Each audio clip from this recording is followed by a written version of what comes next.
ഈശോയ്ക്കും മാതാവിനും ഒരായിരം നന്ദി. എൻ്റെ പേര് സ്റ്റെല്ല, ഹസ്ബൻഡ് മനോജ്, കുഞ്ഞ് മകൾ മിക്കയില. ഞങ്ങൾ ഓസ്ട്രേലിയയിലെ മെൽബണിൽ സെൻറ്റ് അൽഫോൻസ കത്തീഡ്രൽ പാരീഷിൽ നിന്ന് വരുന്നു. നാട്ടിലെ സ്ഥലം അങ്കമാലി ചെത്തിക്കോട്.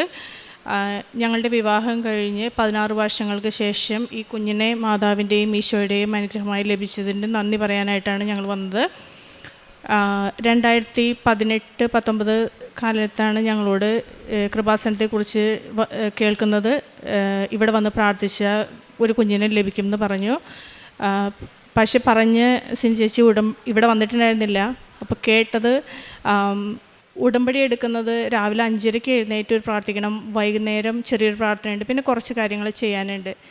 ഞാൻ രാവിലെ 5:30 എഴുന്നേക്കാൻ എനിക്ക് സാധിക്കാത്ത ഒരാളായതുകൊണ്ട് ഞാൻ പറഞ്ഞു ഞാൻ വരുന്നില്ല, ഞാൻ ഉടമ്പടി എടുക്കുന്നില്ല. പിന്നീട് കോവിഡൊക്കെ ആയി. എങ്കിലും അത് കഴിഞ്ഞ് നാട്ടിൽ വരുമ്പോൾ കൃപാസനത്തിൽ വന്ന് പ്രാർത്ഥിക്കണം എന്ന് ആഗ്രഹമുണ്ടായിരുന്നു. 2022 നാട്ടിൽ വരാൻ പറ്റിയത്. 2022 നവംബർ 11 ഇവിടെ വന്ന് ഉടമ്പടി എടുത്തു.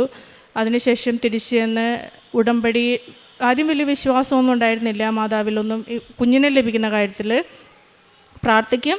അപ്പോൾ ഉടമ്പടിയുടെ നിബന്ധനകളൊക്കെ എനിക്ക് പുതിയ ക്രമമായി ചെയ്യാൻ എല്ലാം ചെയ്യുന്നതാണെങ്കിലും അതിനൊരു അടുക്കും ചിട്ടയോടും കൂടി ചെയ്യാനായിട്ട് ഉടമ്പടി നിബന്ധനകളാണ് സഹായിച്ചത്.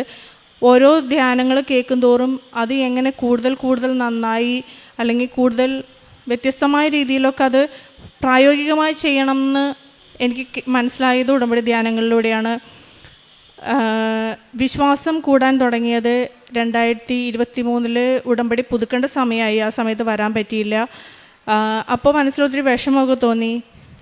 അവിടെ ഒരു ധ്യാനം വന്നു. അപ്പോൾ ആ ധ്യാനത്തിൽ പോകാൻ വേണ്ടിയിട്ട് ഒരു തീരുമാനമൊക്കെ എടുത്ത് അങ്ങനെ നിൽക്കുമായിരുന്നു. ഇതിനിടയിൽ ഡോക്ടറെ കാണാൻ പോയി. ഒരു റെഗുലർ ചെക്കപ്പിനെന്നുള്ള രീതിയിലാണ് പോയത്. പോയി കഴിഞ്ഞപ്പോഴാണ് ഡോക്ടർ പറഞ്ഞു എമർജൻസി ആയിട്ടൊരു അൾട്രാസൗണ്ട് ചെയ്യണം. സ്കാനിങ്ങിൽ റിപ്പോർട്ട് വന്നു 11 സെൻറ്റിമീറ്ററുള്ളൊരു ഫൈബ്രോയിഡ് ഉണ്ടായിരുന്നു. അപ്പോൾ എമർജൻസി സർജറി വേണം. നാട്ടിൽ വരാൻ പറ്റിയില്ല, ഉടമ്പടി പുതുക്കാനും പറ്റിയില്ല അത് ആ സമയത്ത്. അപ്പോൾ ഹസ്ബൻഡ് വന്ന് ഉടമ്പടി എടുത്തു. വീണ്ടും ചെയ്തുകൊണ്ടിരുന്ന ഉടമ്പടി നിബന്ധനകളൊക്കെ വീണ്ടും തുടർന്നുകൊണ്ടിരുന്നു. 24 ഞങ്ങൾ ഒരുമിച്ച് വന്നു. 2 പേരും ഉടമ്പടി പുതുക്കി. ഇവിടെ വന്ന് ജോസഫ് അച്ഛനെ കണ്ട് പ്രാർത്ഥിച്ചു. അപ്പോൾ ഉടമ്പടി തൈലം വയറ്റിൽ പുരട്ടി 2 പേരും വയറ്റിൽ പുരട്ടി പ്രാർത്ഥിച്ചു. ഒരാഴ്ച കഴിഞ്ഞ് എൻ്റെ വയറ്റിൽ വീണ്ടും എനിക്കൊരു പ്രഷർ ഫീൽ ചെയ്യാൻ തുടങ്ങി. ഈ ഫൈബ്രോയിഡ് ഉണ്ടായിരുന്ന സമയത്തുണ്ടായിരുന്ന അതേ ഫീലിംഗ് തന്നെ. വേറൊരു വ്യത്യാസവും എനിക്ക് ഫീൽ ചെയ്യുന്നില്ല. ഫ്ലൈറ്റിന് ഓസ്ട്രേലിയയിൽ നിന്ന് ഇങ്ങോട്ട് വന്നു. ശനിയാഴ്ച ഞാൻ മല കയറാൻ പോയി. അപ്പോൾ അതിൻ്റെയൊക്കെ ക്ഷീണം കഴിഞ്ഞിട്ട് ഡോക്ടറെ പോയി കാണാം, ഫൈബ്രോയിഡ് ആണോ എന്നൊന്ന് റൂൾ ഔട്ട് ചെയ്യാം എന്നൊക്കെ ഓർത്തിട്ട് ശനിയാഴ്ച ഡോക്ടറെ കാണുമ്പോൾ അൾട്രാസൗണ്ടിൽ കൺഫേം ചെയ്തത് 6 വീക്സ് പ്രഗ്നൻസി ആയിരുന്നു. എങ്ങനെയാണ് മാതാവിനോട് ഈശോയോട് നന്ദി പറയേണ്ടതെന്ന് അറിയില്ല. 16 വർഷങ്ങൾക്ക് ശേഷമാണ്. ഒരു ചികിത്സയും ഉണ്ടായിരുന്നില്ല. 2020 എല്ലാ ട്രീറ്റ്മെൻറ്റും നിർത്തിയതാണ്. പ്രാർത്ഥന മാത്രമായിരുന്നു ആശ്രയം ഉണ്ടായിരുന്നത്. കൊന്ത ചൊല്ലും. എപ്പോഴും ആശങ്കകളും ഒക്കെ വരുമ്പോൾ കൊന്ത ചൊല്ലാനും എല്ലാ ദിവസവും കുർബാനയ്ക്ക് പോകാനും ഇത് രണ്ടുമാണ് ശ്രമിച്ചുകൊണ്ടിരുന്നത്. തിരിച്ചു ചെന്ന് വീണ്ടും സ്കാൻ ചെയ്തപ്പോൾ ചെറിയൊരു ഫൈബ്രോയിഡും ഉണ്ട്, പ്രഗ്നൻസിയും ഉണ്ട്. രണ്ടും ഒപ്പം വളർന്ന അത് കോംപ്ലിക്കേഷനാണ്. നമുക്ക് എന്ത് ചെയ്യണം എന്നറിയില്ല എന്ന് ഡോക്ടർ പറഞ്ഞു. രണ്ടാമത്തെ സ്കാനിങ്ങിൽ പ്ലാസൻ്റെ താഴെയാണ്. അപ്പോൾ അത് മുകളിലേക്ക് കയറാനുള്ള സാധ്യതകൾ കുറവാണ്. കാരണം എനിക്ക് പ്രായമുണ്ട്, മുമ്പൊരു സർജറി യൂട്രസിൽ കഴിഞ്ഞിട്ടുള്ളതാണ്. ആ സമയത്തെല്ലാം സാധിക്കുമ്പോൾ ജോലി കഴിഞ്ഞിട്ടാണെങ്കിലും കുർബാനയ്ക്ക് പോകാൻ. അപ്പോൾ ഞങ്ങളുടെ ഇടവക പള്ളിയിൽ നോമ്പ് സമയത്തൊക്കെ ധ്യാനങ്ങൾ വൈകുന്നേരം ധ്യാനമല്ല, കുർബാന, വിശുദ്ധ കുർബാന ഉച്ച കഴിഞ്ഞാണ് എല്ലാ ദിവസവും. അപ്പോൾ ജോലി കഴിഞ്ഞ് വന്ന് വിശുദ്ധ കുർബാനയ്ക്ക് പോകാൻ അതായിരുന്നു എൻ്റെ ചിന്ത. അങ്ങനെയാണ് ഞാൻ ആശ്വാസം കണ്ടെത്തിക്കൊണ്ടിരുന്നത്. പള്ളിയിൽ പോകണം, ട്രെയിനിലൊക്കെ യാത്ര ചെയ്യുമ്പോൾ ജോലിക്ക് പോകുമ്പോൾ ആ സമയമൊക്കെ കൊന്ത ചെല്ലണം. അങ്ങനെ 2025 ഡിസംബർ 10 ഞങ്ങൾക്ക് ദൈവം ഈ കുഞ്ഞിനെ നൽകി അനുഗ്രഹിച്ചു. ഇന്ന് പിന്നെ തിരിച്ച് നാട്ടിലേക്ക് വരാനായിട്ട് തക്ക സമയത്ത് ഇടപെടുന്നൊരു ദൈവവും മാതാവും. അങ്ങനെയാണ് എനിക്ക് തോന്നുന്നത്. ഈ എമർജൻസി ആയിട്ട് കൊച്ചിന് പാസ്പോർട്ട് എടുത്ത് നാട്ടിൽ വരണം എന്ന് തോന്നാനായിട്ട് അപ്പച്ചന് സിക്കായിരുന്നു. അപ്പോൾ പോരുമ്പോൾ ഒരുപാട് ആശങ്കകളുണ്ട്. ഇത്രയും ചെറിയ പ്രായത്തിൽ ഈ കുഞ്ഞിനെ കൊണ്ട് ഓസ്ട്രേലിയയിൽ നിന്ന് ഇത്രയും സമയം വരുമ്പോഴൊക്കെ എങ്ങനെയാകും? പ്രാർത്ഥന മാത്രമായിരുന്നു ആശ്രയം. മാതാവ് തന്ന കുഞ്ഞാണ് എന്നുള്ളൊരു വിശ്വാസത്തിൽ പോരാനും ഇവിടെ എത്താനും ഇപ്പം മാതാവിൻ്റെ മുമ്പിൽ വന്ന് നിന്ന് ഒന്ന് നന്ദി പറയാനും ഒക്കെ സാധിച്ചു. പ്രേക്ഷിത പ്രവർത്തനങ്ങളായിട്ട് ചെയ്തുകൊണ്ടിരുന്നത് അവിടെ രോഗികളെ സന്ദർശിക്കുക എന്ന് പറയുന്നത് അത്ര എളുപ്പമുള്ള കാര്യമല്ല. വോളണ്ടറി വർക്കിന് ഞാൻ പോകുമായിരുന്നു. അപ്പോൾ അതിന് അപ്ലൈ ചെയ്ത് പോലീസ് ക്ലിയറൻസ് കിട്ടി. ആദ്യം കുറച്ച് സമയത്തൊന്നും പറ്റേണ്ടായിരുന്നില്ല. പിന്നീട് ഏജ്ഡ് കെയറിൽ അങ്ങനെ നമുക്ക് പോകാൻ പറ്റും. അങ്ങനെ കുറച്ച് ദിവസം പോയിരുന്നു. അങ്ങനെ അവിടെ ചെന്നപ്പോഴാണ് ഞാൻ വിസിറ്റ് ചെയ്തുകൊണ്ടിരുന്ന അമ്മച്ചി ഒരു വേദപാഠം ടീച്ചറായിരുന്നു. അപ്പോൾ അങ്ങനെ ഞാൻ ടീച്ചറായിട്ട് ജോലി ചെയ്യുന്നുണ്ടായിരുന്നെങ്കിലും വേദപാഠം പഠിപ്പിക്കുന്നുണ്ടായിരുന്നില്ല ആദ്യമൊന്നും. പിന്നീട് എനിക്ക് അങ്ങനെ വേദപാഠം പഠിപ്പിക്കണം അങ്ങനെ ഒരു പ്രചോദനം തോന്നി. പിന്നീട് ഹോസ്പിറ്റലിൽ കിടക്കുന്ന കുഞ്ഞുങ്ങൾക്ക് ബ്ലാങ്കറ്റൊക്കെ ഉണ്ടാക്കി കൊടുക്കും, ക്രോഷേ ചെയ്ത്. ആ സമയം ക്രിസ്മസിൻ്റെ സമയമൊക്കെ ആകണ സമയത്ത് വിൻ്ററിന് മുമ്പേ കൊണ്ടുപോയി കൊടുക്കും. പിന്നെ രോഗികൾക്ക് വഴിയിലൊക്കെ ഇരിക്കുന്ന ആൾക്കാർക്ക് ഭക്ഷണം വാങ്ങിച്ചു കൊടുക്കാനായിട്ട് ശ്രദ്ധിച്ചിട്ടുണ്ട്. പിന്നെ നാട്ടിൽ എന്തെങ്കിലും പറ്റുന്ന സഹായങ്ങളൊക്കെ ആർക്കെങ്കിലുമൊക്കെ ചെയ്തു കൊടുക്കാനായിട്ട് ശ്രമിക്കുമായിരുന്നു. സ്വഭാവത്തിൽ വന്ന മാറ്റം എന്ന് പറഞ്ഞാൽ ദേഷ്യപ്പെടുന്നൊരു സ്വഭാവമാണ്. എപ്പോഴും ദേഷ്യം ഉണ്ടാവാറുണ്ടായിരുന്നു. ഇപ്പം അതൊക്കെ ഹസ്ബൻഡിൻ്റെ അടുത്ത് വളരെ കുറച്ചു നിയന്ത്രിക്കാൻ പറ്റുന്നുണ്ട്. പിന്നെ ഉള്ളത് സോഷ്യൽ മീഡിയയിലൊക്കെ മുമ്പ് ഒത്തിരി സമയം സ്പെൻഡ് ചെയ്യുന്ന ഒരാളായിരുന്നു. ഇപ്പോൾ അതൊന്നും നോക്കണമെന്ന് അങ്ങനെ വലിയ കാര്യമായിട്ട് തോന്നാറില്ല. എനിക്ക് കൊന്ത ചെല്ലണം, എത്ര കൊന്ത ചെല്ലാൻ പറ്റുന്നുണ്ട് എനിക്ക് എന്നാണ് ഞാനിപ്പോൾ ശ്രദ്ധിക്കാറ്. 8-10 കൊന്തയൊക്കെ ചെല്ലണം, അത് നിസ്സാരമായിട്ടാണ് എനിക്ക് ഫീൽ ചെയ്യാറ്. ആദ്യമൊക്കെ ഒരു കൊന്ത ചെല്ലുന്ന കാര്യം പോലും എനിക്ക് അത്ര താല്പര്യമുള്ള ഒരാളായിരുന്നില്ല. ഇപ്പോൾ അതൊന്നും ഒരു ബുദ്ധിമുട്ടുള്ളൊരു കാര്യമല്ല എനിക്ക്. അങ്ങനെയാണ് എൻ്റെ തോന്നലുകൾ വരുന്നത്. ഉടമ്പടിയിലെ നിബന്ധനകളെക്കുറിച്ച് പറയുമ്പോൾ അതൊക്കെ ചെയ്ത് കഴിഞ്ഞിട്ട് പിന്നെയും എനിക്ക് ഈശോയോട് കൂടുതൽ എന്തെങ്കിലുമൊക്കെ അടുക്കണം എന്നൊരു തോന്നലായിരുന്നു. അപ്പോൾ 2023 അവസാനമായപ്പോൾ പുതിയ വർഷമാണ്, എന്ത് മാറ്റം സ്വഭാവത്തിൽ വരുത്തണം എന്ന് ചോദിയപ്പോൾ ഞാൻ ചിന്തിച്ചു 2024 മുടങ്ങാതെ 365 ദിവസം വിശുദ്ധ കുർബാനയിൽ പങ്കെടുക്കണം. അതായിരുന്നു എൻ്റെ ഒരു ആഗ്രഹം. അപ്പോൾ 3 സ്ഥാപനങ്ങളിലായിട്ടാണ് ഞാൻ ജോലി ചെയ്തുകൊണ്ടിരുന്നത് ആ സമയത്ത്. ഇതിനിടയിൽ മെൽബണിൽ 365 ദിവസം വിശുദ്ധ കുർബാനയ്ക്ക് വേണ്ടി ചെല്ലുക എന്ന് പറയുന്നത് അത്ര എളുപ്പമുള്ള കാര്യമായിരുന്നില്ല. എങ്കിലും ദൈവവും യേശുവും എൻ്റെ ആഗ്രഹം സാധിച്ചു തന്നു. സർജറി അതിൻ്റെ ഇടയിലാണ് ആ മേജർ ഓപ്പൺ അബ്ഡോമിനൽ സർജറി വന്നത്. എങ്കിൽ ആ 2 ദിവസം ഒഴിച്ച് ഹസ്ബൻഡ് ഒത്തിരി ഞങ്ങൾ ഒരുമിച്ചാണ് കുർബാനയ്ക്ക് ആ സമയത്തൊക്കെ പോയിക്കൊണ്ടിരുന്നത്. ലീവായിരുന്ന സമയത്തും ഹസ്ബൻഡ് ഒരുമിച്ച് ഞങ്ങൾ കുർബാനയ്ക്ക് പോകും. കിലോമീറ്ററുകളോളം യാത്ര ചെയ്തിട്ട് ഞങ്ങൾ മെൽബൺ സിറ്റിയിൽ കുർബാനയ്ക്ക്, അവിടെയാണ് കുർബാന.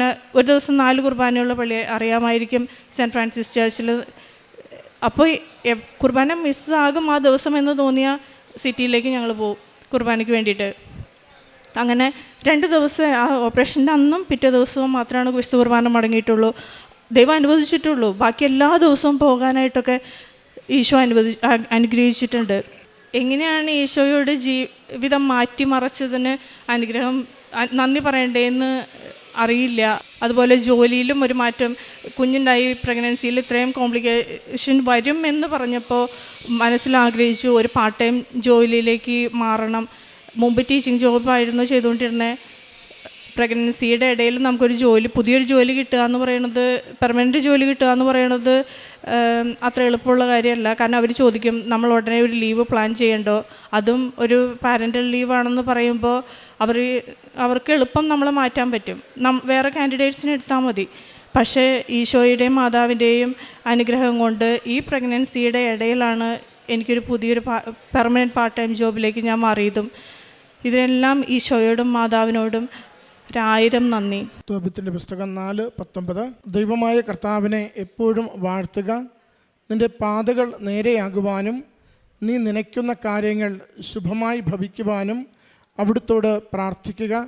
കർത്താവാണ് എല്ലാ നന്മയും നൽകുന്നത്. സ്റ്റെല്ല മനോജ് എന്ന ഈ മകൾ തൻ്റെ ഉടമ്പടി ജീവിതത്തിൽ ലഭിച്ച വലിയൊരു ദൈവ സമ്മാനവുമായി അമ്മയുടെ തിരുനടയിൽ സന്തോഷത്തോടെ സാക്ഷ്യപ്പെടുത്തുകയാണ്.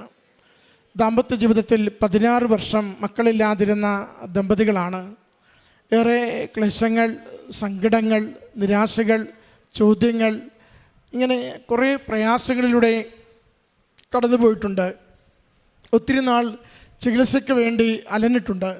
അതെല്ലാം വിഫലമായപ്പോൾ ഏതാണ്ടൊരു 6-7 വർഷം മുമ്പ് പൂർണ്ണമായിട്ടും ചികിത്സ നിർത്തുകയും ഇനി ദൈവം അനുവദിക്കുന്ന സമയത്ത്, അമ്മ മാതാവും ഈശോയും ആഗ്രഹിക്കുന്ന സമയത്ത് ഞങ്ങൾക്ക് അനുഭവിക്കുവാനും ജീവിതത്തോട് ചേർക്കുവാനും ദൈവം തീരുമാനിച്ചിട്ടുണ്ടെങ്കിൽ കുഞ്ഞിന് നൽകും എന്ന പ്രത്യാശയോടുകൂടി ജീവിക്കുന്ന ദമ്പതികളായി, കുടുംബമായി ഇവർ നിലനിന്നു എന്നതാണ് പ്രത്യേകത.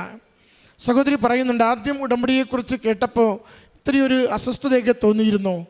പക്ഷേ ഉടമ്പടി ജീവിതത്തിലേക്ക് പ്രവേശിച്ചു കഴിഞ്ഞ് അതിൻ്റെ ആദ്യകാലത്തിൻ്റെ ഒരു അസ്വസ്ഥതകൾക്ക് ശേഷം എത്ര കണ്ട് തൻ്റെ ജീവിതത്തെ ആന്തരികമായി ബലപ്പെടുത്തുന്ന വിധത്തിൽ, ബാഹ്യമായ തൻ്റെ ജീവിത രീതികളെ ക്രമപ്പെടുത്തുന്ന വിധത്തിൽ ഉടമ്പടി സ്വാധീനിച്ചുവെന്ന് മകൾ വാക്കുകളിലൂടെ സാക്ഷ്യപ്പെടുത്തുകയാണ്. ഉടമ്പടി നമ്മളെ ഉടച്ചു വാർക്കുന്നില്ലെങ്കിൽ ആ ഉടമ്പടിയെ കൊണ്ട് നമുക്ക് പ്രയോജനമില്ല. ഏതെങ്കിലും എഴുതിയ 1-2 കാര്യങ്ങൾ നേടുവാൻ വേണ്ടിയുള്ള ഒരു പരിശ്രമമായി ഉടമ്പടിയെ കാണരുത്. നമ്മുടെ ജീവിതത്തെ ഉടച്ചു വാർത്ത് ദൈവത്തിന് കൂടുതൽ കൃപയുള്ള, ദൈവസന്നിധിയിൽ കൂടുതൽ കൃപയുള്ള, ദൈവത്തിന് കൂടുതൽ നിക്ഷേപമുള്ളൊരു ജീവിതമായി നമ്മുടേത് മാറ്റുവാനായിട്ട് സാധിക്കണം. മകളുടെ വാക്കുകളിൽ നമ്മൾ അതാണ് കണ്ടത്. കുർബാന മുടങ്ങരുത് എന്നൊരു തീരുമാനം ആ 23 അവസാനം ആഗ്രഹിക്കുന്നു. മകൾ പറയുന്നുണ്ട്, പിന്നീട് എനിക്ക് ഓപ്പറേഷൻ നടന്ന 2 ദിവസം ഒഴികെ ഒന്നുപോലും മുടങ്ങാതെ ആ കുർബാനയിൽ പോകുവാൻ വേണ്ടി എന്നെയും എൻ്റെ ജീവിത പങ്കാളിയെയും അമ്മ മാതാവ് സഹായിച്ചു കൊണ്ടിരുന്നു. അല്പനേരം ബൈബിൾ വായിക്കുക, പ്രാർത്ഥന കഴിയുമ്പോൾ അത് തന്നെ കഷ്ടപ്പാടായിരുന്നു. ഇന്ന് മണിക്കൂറുകൾ വചനം വായിക്കുവാൻ വേണ്ടി സന്തോഷവും ആവേശവുമാണ്.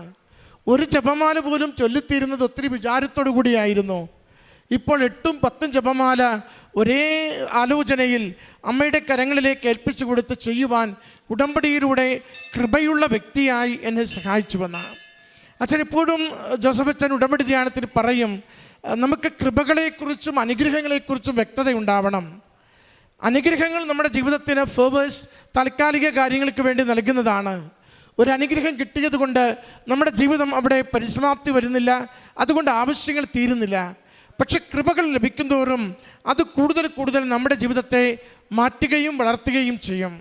മകൾക്ക് ലഭിച്ച കൃപകളുടെ വളർച്ചയാണ് ഈ സാക്ഷ്യത്തിൽ എടുത്തു പറയുന്നത്.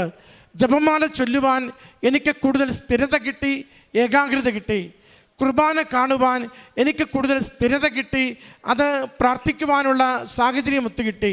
ഒത്തിരി തിരക്കുണ്ടെങ്കിലും, പലയിടത്ത് ജോലിയുണ്ടെങ്കിലും സമയം ക്രമീകരിച്ച് അതിനുവേണ്ടി പോകുവാൻ എൻ്റെ ഉള്ളിൽ നിന്ന് തന്നെ ദൈവത്തിൻ്റെ പരിശുദ്ധാത്മാവ് നിരന്തരം എന്നെ പ്രചോദിപ്പിച്ചു കൊണ്ടിരുന്നു. കർത്താവിൻ്റെ വചനം വായിക്കുവാൻ എനിക്കൊരു അഭിഷേകം കിട്ടി. അതുകൊണ്ട് സമയമല്ല നോക്കുന്നത്, ഞാൻ എൻ്റെ കർത്താവിൻ്റെ വചനം കേൾക്കുവാനും വായിക്കുവാനുമുള്ള ശ്രദ്ധയാണ് ഞാൻ സൂക്ഷിക്കുന്നത്. പ്രിയമുള്ളവരെ, ആ ഒരു ജീവിതം ദൈവ സന്നിധിയിലേക്ക് കൊടുക്കുവാൻ കാണിക്കുന്ന സന്മനസ്സിനാണ് ദൈവം ഒരുപക്ഷെ മറ്റുള്ളവർ ഇനി ഒരിക്കലും നടക്കില്ല, ഏതാണ്ട് ഇവരുടെ ജീവിതം ഇങ്ങനെ പോകൂ എന്ന് എഴുതിത്തള്ളിയ നാളുകളിൽ ഈ 16ാമത്തെ ദാമ്പത്യ വർഷം ഒരു കുഞ്ഞിനെ നൽകി അനുഗ്രഹിക്കുന്നത്. ദൈവത്തിന് സമയത്തിന് മേൽ, കാലത്തിന് മേൽ, ആരോഗ്യത്തിന് മേൽ, ഇല്ലായ്മകളുടെ മേൽ, ജീവിതത്തിൻ്റെ പ്രതിസന്ധികളുടെ മേൽ, നമുക്കിനി നടക്കില്ലെന്ന് കരുതുന്ന വിഷയങ്ങളുടെ മേൽ തീരുമാനമെടുക്കുവാൻ, തിരുത്തുവാൻ, അനുഗ്രഹിക്കുവാൻ കൃപയുണ്ട്, ശക്തിയുണ്ടെന്ന് ഈ കുടുംബം നമ്മുടെ മുമ്പിൽ സാക്ഷ്യപ്പെടുത്തുകയാണ്. ഈ കുടുംബത്തിന് നൽകിയ ഈ വലിയ അനുഗ്രഹത്തിന് അമ്മ മാതാവിനും തിരുക്കുമാരനും നന്ദി പറഞ്ഞുകൊണ്ട് കരങ്ങളടിച്ച് സന്തോഷത്തോടെ ഈ സാക്ഷ്യം സമർപ്പിക്കാം. അത്യപൂർവ ദൈവാനുഭവങ്ങൾ ഇനി നിങ്ങൾക്കും സ്വന്തം. ഈ യൂട്യൂബ് ചാനൽ ഇതുവരെ സബ്സ്ക്രൈബ് ചെയ്തിട്ടില്ലെങ്കിൽ ഇപ്പോൾ തന്നെ സബ്സ്ക്രൈബ് ചെയ്യുക. ഈ വീഡിയോ ഇപ്പോൾ തന്നെ നിങ്ങളുടെ സുഹൃത്തുക്കൾക്ക് ഷെയർ ചെയ്തുകൊണ്ട് കർത്താവിൻ്റെ പ്രേക്ഷിതരാകുക.